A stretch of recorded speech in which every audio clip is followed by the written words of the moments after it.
Chào mừng các bạn đến với kênh Wendy's Embroidery. Trong video lần này, mình sẽ giới thiệu với các bạn mũi thêu Boolean knot hay còn gọi là mũi xoắn bọ và thực hiện thêu 4 bông hoa, hoa cúc họa mi, hoa cỏ ba lá, hoa cúc vàng và hoa anh đào với các biến thể của mũi thêu này được tạo ra dựa vào sự khác biệt ở độ dài và số vòng quấn chỉ khi thực hiện mũi thêu. Nào hãy cùng bắt tay thực hành với mình nhé. Đầu tiên, hãy cùng mình thực hiện mũi xoắn bọ nguyên bản với ứng dụng thêu hoa cúc họa mi. Các bạn nên vẽ lên vải những đoạn thẳng ngắn. Chiều dài của đoạn thẳng cũng chính là chiều dài của mũi thêu. Bước 1. Đưa kim lên ở điểm đầu của đoạn thẳng.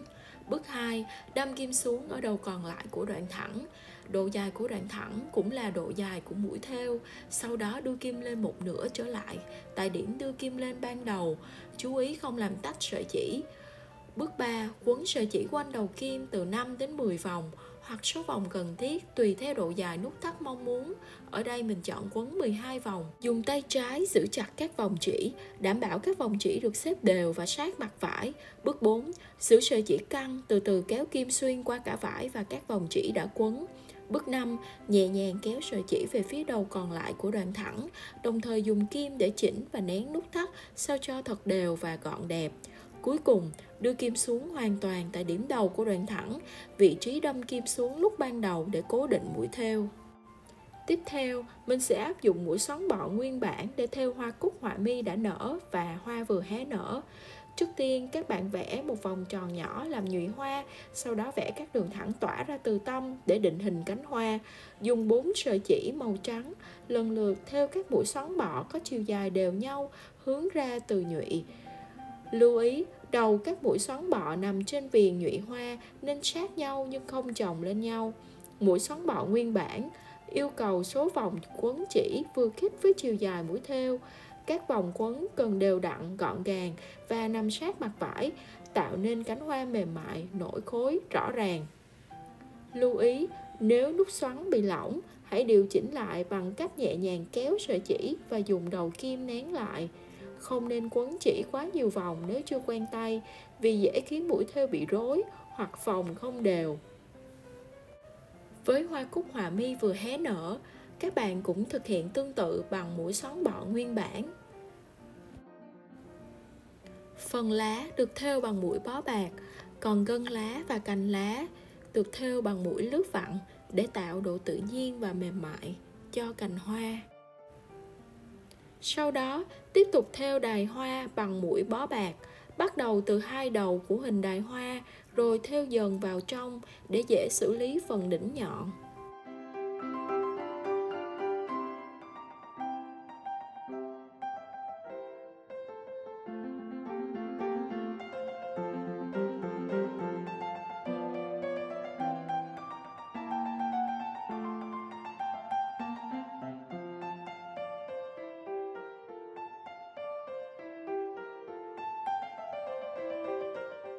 Như vậy là mình vừa hoàn thành hoa cúc họa mi bằng mũi xoắn bọ nguyên bản.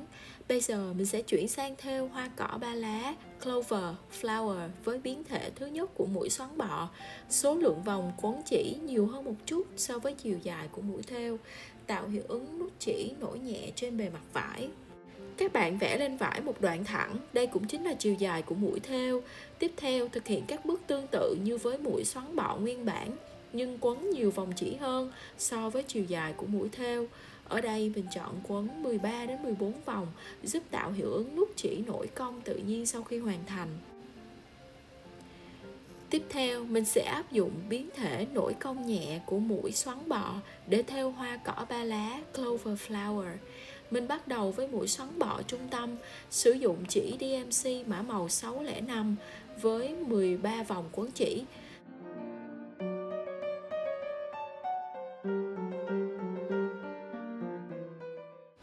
Sau đó, thêu hai mũi xoắn bọ ở tầng kế tiếp bằng mã màu 601 của DMC.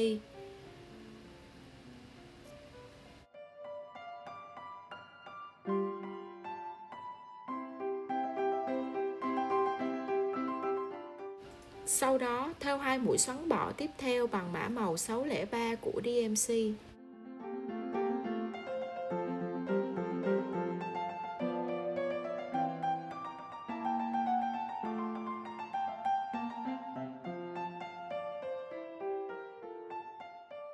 Tiếp tục thêu 2 mũi ở hàng dưới cùng bằng mã màu 601.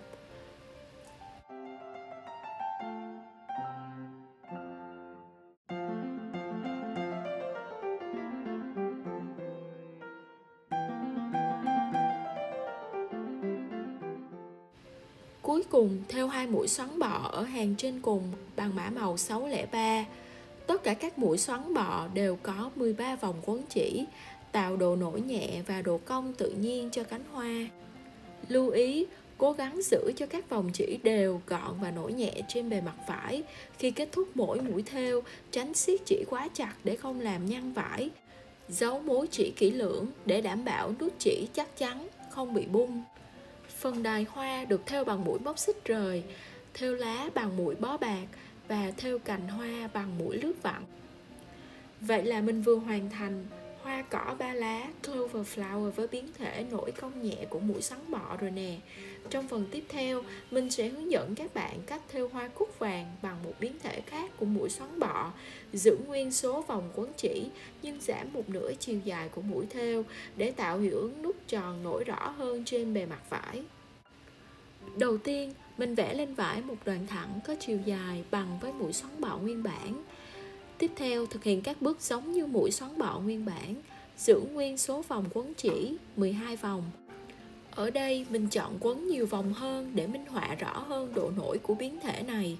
Tuy nhiên, đâm kim xuống tại điểm giữa của đoạn thẳng vừa vẽ.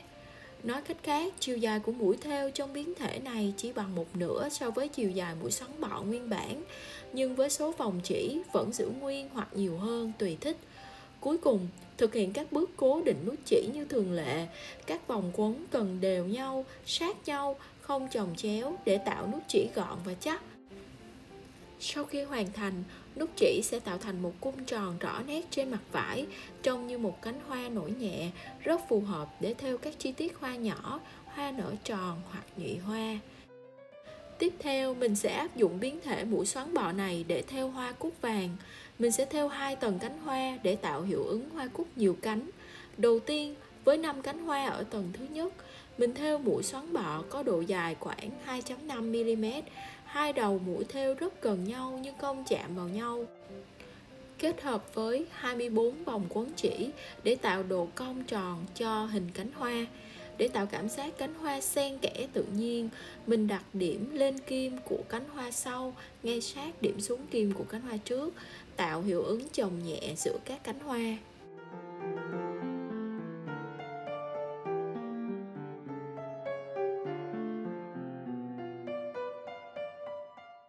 Boolean knot, mũi xoắn bọ còn có nhiều tên gọi khác nhau như mũi sâu đo, mũi sâu bướm, mũi cuộn, mũi lăng, mũi trụ, mũi nút, dựa vào hình thái của mũi thêu sau khi hoàn thành. Khi được thêu thành cụm hình tròn để tạo thành hình hoa hồng, mũi thêu còn được gọi là mũi hoa hồng Puerto Rico.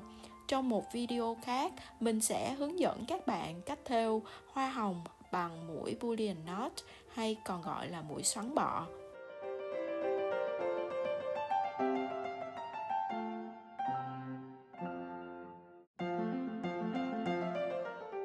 Lưu ý khi kết thúc mũi thêu không nên siết chỉ quá chặt để tránh làm nhăn vải, nhưng vẫn cần giữ đủ độ căng để các vòng quấn gọn, đều và nổi đẹp, tạo nên hiệu ứng cánh hoa rõ nét và sống động.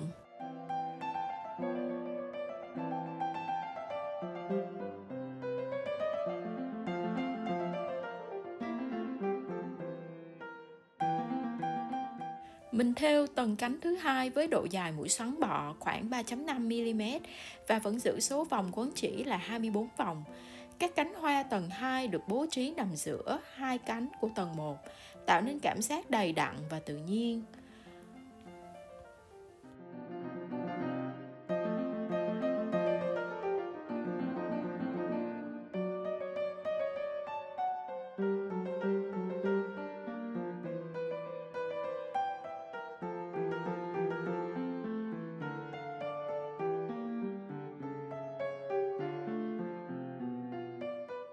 Mũi xoắn bò là một kiểu mũi thêu nổi dạng cuộn ngắn, có thể được dùng để thêu rải rác đều hoặc ngẫu nhiên để lấp đầy các hình họa tiết lớn, kết thành hình oval hoặc hình tròn để tạo thành hình hoa, hoặc thêu liền nhau thành đường viền nổi bật.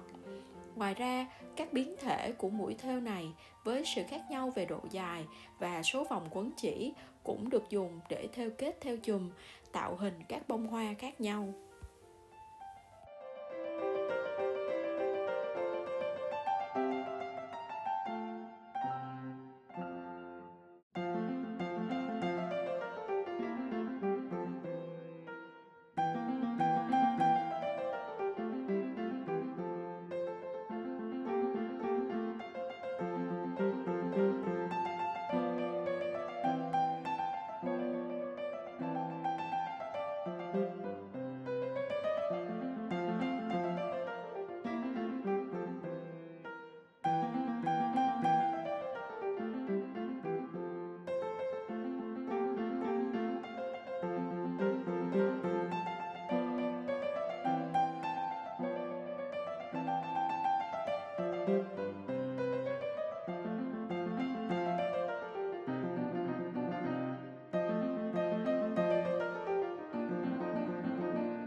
Mình thêu phần nhụy hoa bằng một mũi sa hạt lớn, còn lá được thêu bằng mũi bó bạc và cành hoa bằng mũi lướt vặn.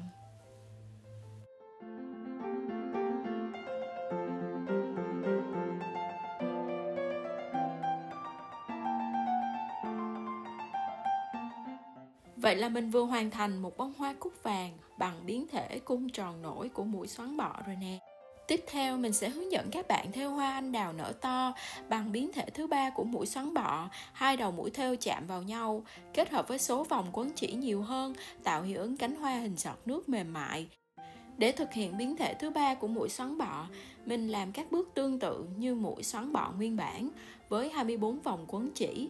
Tuy nhiên, điểm đặc biệt của biến thể này là vị trí lên kim và xuống kim nằm rất sát nhau, gần như chạm vào cùng một điểm. Điều này giúp tạo ra một nút chỉ hình giọt nước nổi bật và đầy đặn sau khi hoàn thành. Sau đó, mình cố định nút chỉ như thông thường. Lưu ý các vòng quấn chỉ phải gọn gàng, đều nhau và nằm sát mặt vải. Tuyệt đối không chồng chéo để tạo nên nút chỉ chắc chắn, sắc nét và thẩm mỹ. Khi hoàn tất, nút chỉ sẽ hiện rõ hình giọt nước mềm mại, nổi khối rõ rệt trên bề mặt vải. Rất lý tưởng để dùng thêu hoa cánh lớn, hoa anh đào đang nở hoặc những chi tiết trang trí cần hiệu ứng bo tròn mềm mại và nổi bật. Với cách thực hiện tương tự, mình lần lượt thêu 5 mũi xoắn bọ, biến thể hình giọt nước, chụm lại với nhau để tạo hình một bông hoa anh đào đang nở rộ. Lưu ý, các cánh hoa nên nằm trên cùng một mặt phẳng, đều nhau và không xếp chồng lên nhau để giữ được dáng hoa tròn và hài hòa.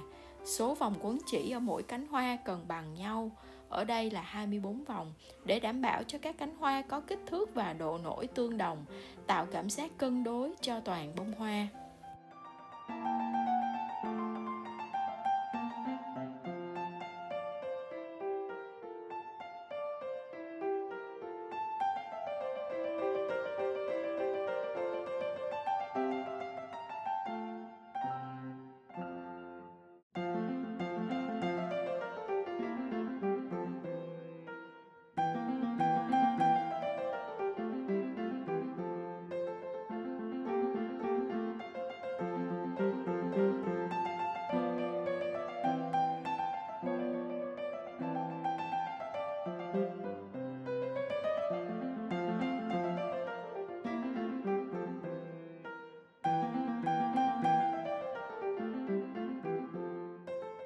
Tiếp theo, mình thêu nhị hoa bằng các mũi thêu thẳng màu xanh lá cây. Đâm kim lên ở vị trí giữa hai cánh hoa kề nhau, khoảng nửa chiều dài của cánh hoa. Sau đó đâm kim xuống tại tâm của bông hoa. Lặp lại động tác này nhiều lần để tạo hiệu ứng nhụy hoa tỏa ra đều từ trung tâm. Để hoàn thiện bông hoa, mình thêu lá bằng mũi bó bạc, giúp tạo khối lá dày và sắc nét. Thêu cành hoa bằng mũi lướt vặn, mang lại cảm giác mềm mại, uyển chuyển, tự nhiên cho tổng thể mẫu thêu. Vậy là mình đã hoàn tất một bông hoa anh đào với biến thể mũi xoắn bọ hình giọt nước rồi. Như vậy, chỉ với mũi xoắn bọ nguyên bản cùng với các biến thể linh hoạt dựa trên việc thay đổi chiều dài mũi thêu và số vòng quấn chỉ, chúng ta đã có thể thêu 4 bông hoa đơn giản mà vô cùng xinh xắn, mang lại hiệu ứng nổi bật và sinh động cho thành phẩm. Hãy cùng luyện tập mũi xoắn bọ và các biến thể của mũi xoắn bọ để làm chủ kỹ thuật này nhé. Chúc các bạn thêu thật vui và thành công với những bông hoa rực rỡ của riêng mình. Cảm ơn các bạn đã xem video của mình. Hẹn gặp các bạn trong video lần tới.